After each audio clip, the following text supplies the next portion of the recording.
Hi, I'm Mo Katibeh, Chief Product and Platform Officer for AT&T Business. It is a privilege to be on the MEF board among people that I respect, luminaries and leaders in the industry. And I'm here today to talk to you about edge computing. What is edge computing? Why does it matter? And give you my perspective on it. And thank you for the opportunity to do that. So first and foremost, what is the edge? Well, for many years, we have been on a journey of moving data loads to the centralized clouds. And what the advent of 5G has enabled is the ability to bring those workloads back from the centralized cloud to either what we call the network edge, or the edge of our network, or the customer edge, which is any business premise, no matter what industry you're operating in: healthcare, entertainment, military, smart factories, retail, etc. And why does this matter? Well, it matters because historically, the latency requirements of moving workloads into a centralized cloud were about 100 milliseconds, which, by the way, is only 1/10 of 1 second, right? That is pretty darn fast for a device to give a command, that command to travel out to the centralized cloud, the command to be triggered, and then the data to flow back to that device.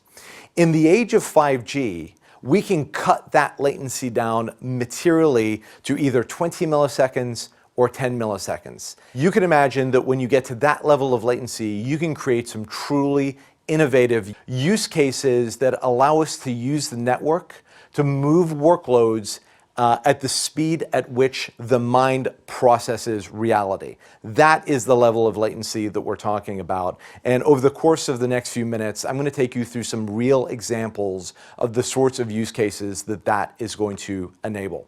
So let's take a moment and talk about this thing, which is the network edge and the customer edge, and why they matter. So why don't we start with multi-access edge. Multi-access edge is the term that AT&T Business gives to 5G and edge computing that is resident at a given customer's premise. Private 5G, private cellular with edge compute, is another series of terms that individuals in the industry use to describe this set of capabilities. Quite simply, what we do with multi-access edge is we deploy a cellular umbrella at a hospital, at a venue, at a base, and then we give that business the ability to manage the application level traffic at their location, which is pretty incredible, right? If you're an administrator over that building, you can now use the reliability of a cellular infrastructure significantly better than Wi-Fi. You can decide what data you want to keep local on your premise versus route back to the centralized cloud, as well as then, as we said, you can do that for any given application. So you have control over certain applications going back to the cloud versus certain applications staying on-prem. Let me bring this to life for you with some real industry examples. Why don't we start with using healthcare? In any given hospital, you have what you see in front of you, right? You have machines that are being used to capture images of patients. You have doctors and nurses and healthcare practitioners that are working with their patients, as well as then concurrently, you might have a guest that's there to see one of their loved ones, a family member, a friend, etc. You can see that there's a series of small cells that are distributed across the hospital, and then we give the administrator at the hospital the ability to choose what traffic goes back to the centralized cloud versus what traffic is kept at the hospital. As an example, you have an MRI machine.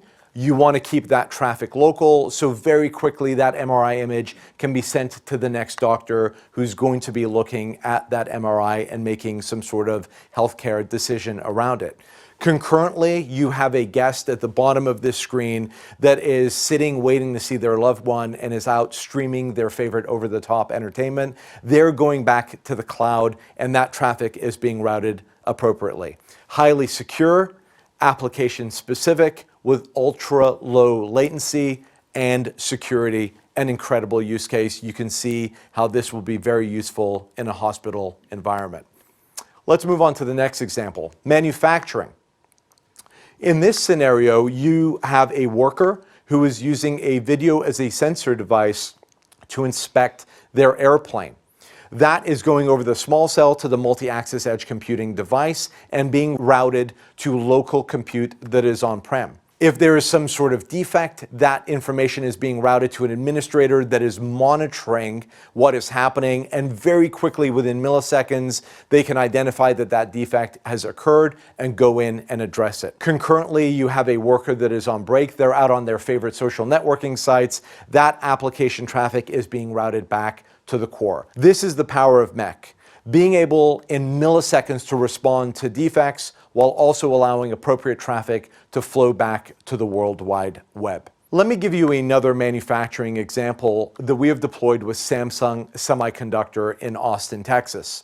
In this use case, Samsung is using these capabilities for three things. Near real-time inspection, as something is being created on your manufacturing line, within milliseconds identifying if that thing is aligned with the spec example. Is it perfect? If not, shut down my production line and let me address that very, very quickly, potentially saving thousands, tens of thousands, or even millions of dollars in defect management.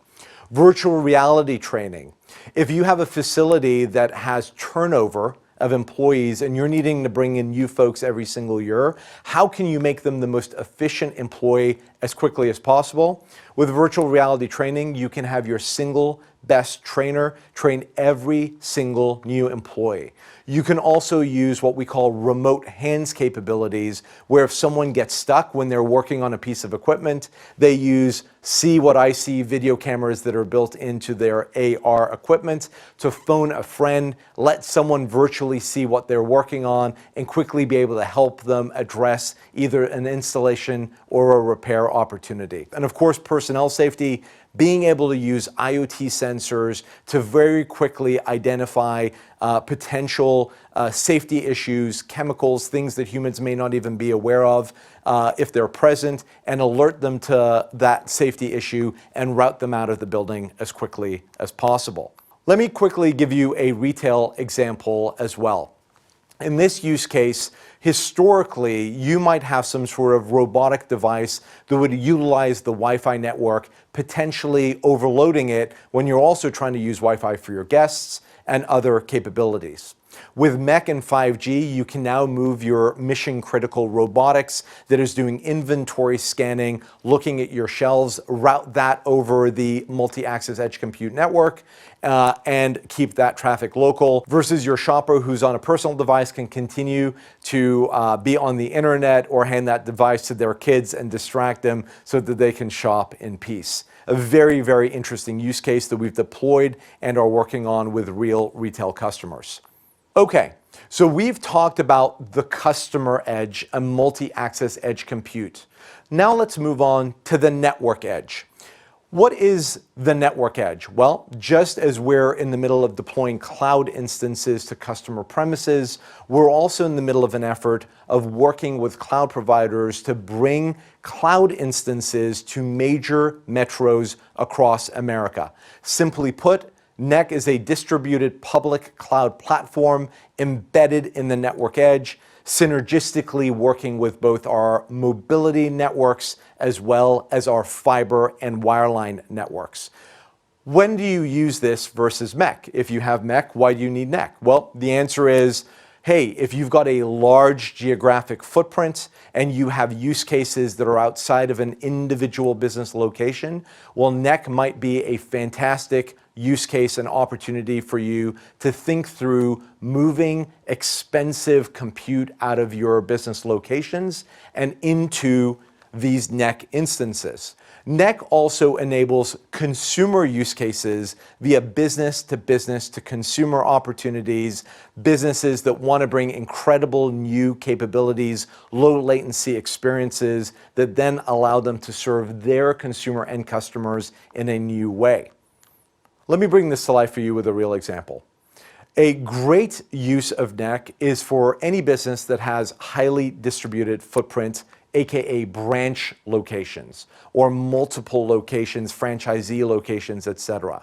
They want a common experience across all of those locations, but they don't necessarily want to invest in compute and applications to sit at each one of those. NEC allows them to shift that expensive compute, utilize someone else's capital investment, and then coupled with our fiber and mobile networks, move that experience into a nearby cloud. Great examples of what you can bring to life with this is reduced operational costs, aka not having to invest in all of that compute at each location, as well as new customer experiences. I think my favorite example of this, highly relevant in a post-COVID world, is the virtual mirror, right? The magic mirror, if you will. Large screens, televisions, if you will, with built-in 4K cameras that allow a retailer to enable someone to stand in front of them, treat it like it's a mirror, and try on different combinations of clothing, all without ever needing to go into a changing room. The heavy and expensive compute tied to that can be shifted into a centralized cloud instance. And then, of course, because that cloud is within miles of that branch location, the latency capability of it allows that person to stand and swipe left and swipe right, try on different clothes, and it looks like it's instantaneous to them. An absolutely amazing capability. Another great example that I bring to life for you is drone detection. We're working with a small company outside of Israel and one of the large cloud providers to bring drone detection to life. What is drone detection? Well, drones are incredible tools. They can be used for good, or they can be used in ways that none of us would want them to be used. There's a reason why drones are not allowed over major sporting events, or airports, or other points of interest. Today, there is no great way without visual inspection of knowing if a drone is flying into an area where it's not supposed to be. So what this company does is it uses the NEC capabilities along with other triangulation opportunities to detect when a drone is taking off and is it flying over an area that it should not be. And then it alerts law enforcement who can take the appropriate actions with the drone operator. So what does this mean? This means safer cities with incredible new capabilities and more effective law enforcement. Now, you can imagine the ability to do this is reliant on a highly distributed set of compute, perfect for NEC deployed and coupled with our 5G and IoT capabilities. So let me net this out for you. 5G with edge compute is going to reshape the fabric of our society across the next 10 years. Just like LTE and centralized clouds or regional clouds defined the last 10 years of communication, of entertainment experiences, always on video and audio, applications that redefined how we live our lives with Google Maps and Waze and Airbnb, etc. In that same way, the deployment of 5G networks, along with this shift of cloud instances into both major metros across America, as well as individual business locations across every single industry that you can imagine, is going to create the next set of incredible outcomes, both for enterprises as well as for consumers that are going to enjoy the experiences that the application development ecosystem and innovators and businesses everywhere are going to create. I, for one, cannot wait to see it happen, and MEF will be a key part of bringing this to life. Now, to wrap it up, let me give you one other fun example and how we're using this technology in the lens of entertainment and venues and stadiums. Now, I'm in Dallas, and you can't be in Dallas without being a fan of the Dallas Cowboys, and I'd like to take you through what we have brought to life at AT&T Stadium. Some truly incredible next-gen experiences that fully take advantage of the capabilities that I have been articulating for you. We've launched some truly amazing experiences. This shows you some of my favorite. The Hall of Heroes allows you to interact with one of your favorite players, do a touchdown dance, high-five them, and then capture that experience so that you can share it with your friends, your family, or on social networking. Pose with the Pros is another variant of that magic mirror technology that I articulated. A huge TV screen with built-in cameras. You stand in front of it and you can interact with your favorite players or your favorite cheerleaders. And this has been called the greatest fan experience in the world. You have to see it to believe it. And one of my favorites, VR, AR experiences at the stadium. This comes to life in a couple of different ways. One, you can point a 5G enabled device at the field and play games where robots are battling your favorite players, or during a game, you can see real-time stats hovering above your favorite players as they're playing. This is bringing the best of the at-home experience coupled with being there in person and all the excitement that comes with it. And you can imagine these sets of capabilities create future opportunities for interacting with fans in new ways, allowing them to pick their favorite camera angle, either at a game or at a concert in the future. This, my friends, is the beginning. This is the beginning of 5G and edge compute and bringing to life the future. The future of fan experiences and engagement, the future of business, and the future of consumer experiences more broadly. I hope that this has given you some background and insight into what we're doing at AT&T Business and how we're thinking about 5G, edge compute, and creating the future. Thank you for your time, and I hope you have a great day.